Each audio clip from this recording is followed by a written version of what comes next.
Instagram பைத்தியங்களா? நான் என்னையும் சேர்த்து தான் சொல்றேன். இங்க இன்ஸ்டாகிராம் மூலமாவும் ஃபேஸ்புக் மூலமாவும் பொய்ய பரப்புறான், வதந்தியை பரப்புறான், ஆட்சியை பிடிச்சான்னு சொல்லி நம்ம புலம்பிக்கிட்டு இருக்கோம். ஆனா இந்த பொய் தான் பரப்புறான் அப்படின்ற விஷயத்த மறுத்து பேசுறதுக்கும் நமக்கு இந்த இன்ஸ்டாகிராம் தான் தேவைப்படுது, இந்த ஃபேஸ்புக் தான் தேவைப்படுது. இதுல ஒரு மானங்கெட்ட விஷயம் என்னன்னா, எங்கேயோ இருந்து இலங்கையிலிருந்து வந்து தமிழ்னு சொல்லி பொய் சொல்லி தர ஒரு பய சீமான் நல்லவனோ கெட்டவனோ அவனை சுடுவேன்னு சொல்றான். அதை நம்ம பரப்பிக்கிட்டு இருக்கோம். அந்த பரப்பிக்கிட்டு இருக்க தற்கொலைகளுக்கு பதில் போடுறதுக்காக நம்ம ஒரு வீடியோ போட்டுக்கிட்டு இருக்கோம், நம்ம பேசிக்கிட்டு இருக்கோம். இது இந்த இன்ஸ்டாகிராம் ஃபேஸ்புக்லாம் இப்ப நடக்குதுன்னு பார்த்தா, இந்த மெயின் ஸ்ட்ரீம் மீடியான்னு சொல்லக்கூடிய ஊடகங்கள்லாம் இருக்குல்ல, இந்த புதிய தலைமுறை மாதிரி, அப்புறம் இந்த கலாட்டா மாதிரி ஊடகங்கள், அதுவும் இதே விஷயத்தை தான் பண்றாங்க.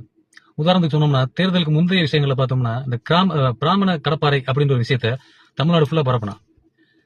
அந்த நிகழ்வுல சீமான் பேசுனது பார்த்தோம்னா கிட்டத்தட்ட 56 நிமிடங்கள் வரை பேசியிருக்காரு. அந்த 56 நிமிடங்கள் வரை பேசினதுல இன்றைக்கு உள்ள தமிழ் பேராசிரியர்கள் புலவர்களே பாரதியை பத்தி மறந்த விஷயங்கள் எல்லாம் சீமான் சொல்லியிருக்காரு.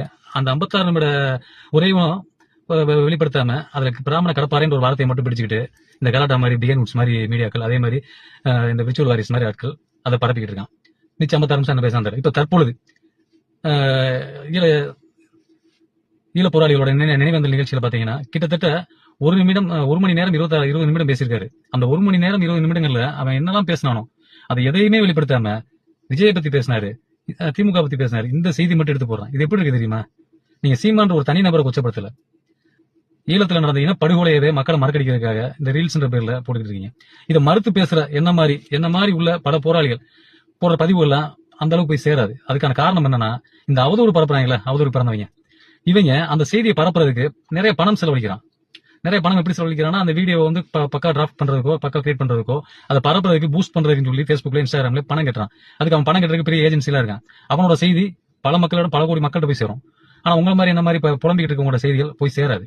ஏன்னா இங்க பொருளாதார பிரச்சனை இருக்கு. என்ன காரணம் சொல்லிக்கிறேன். நம்ம நாளைக்கு கலெக்டரேட் முன்னாடியோ ஒரு தலைமைச் செயலர் முன்னாடியோ ஒரு ஆர்ப்பாட்டமோ பொதுக்கூட்டத்துக்கு போனா என்ன சட்டை போடணும், அதை எப்படி தேய்ச்சி போடணும், அதுக்குன்னு ஒரு பொருளாதாரத்தை கணக்கு போட்டுக்கிட்டு இருக்கோம்.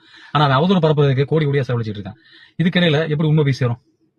அப்ப இதைத்தான் நான் சொல்றேன். இன்ஸ்டாகிராம் மூலமா அவதூறு பரப்புறவங்களோட பொருளாதார சக்தி மிகப்பெரியது. ஆனா அதை நிரூபிக்க துடிக்கிற நம்ம மாதிரி ஆட்களோட சக்தி மிக கம்மியானது.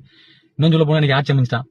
தேர்தலுக்கு முந்திதான் வந்து கதவு வழி எட்டி பார்த்தாரு, கதவு திறந்தது, ஜன்னல் வழி பார்த்தாரு, அவரோட கார் சக்கரங்கள் மூவ் ஆகிட்டு இருக்கு, அதுல ஒரு கரை பட்டு இருந்துச்சு, அதுல ஒரு செடி பட்டு இருந்துச்சு, அது என்ன இதை சாப்பிட்டாரு, இதை மோண்டாரு, இதை பேண்டாரு அவதூறு பரப்புனா பார்த்தா இன்னைக்கு அந்த என்ன சொல்றது தப்பு இல்ல, அந்த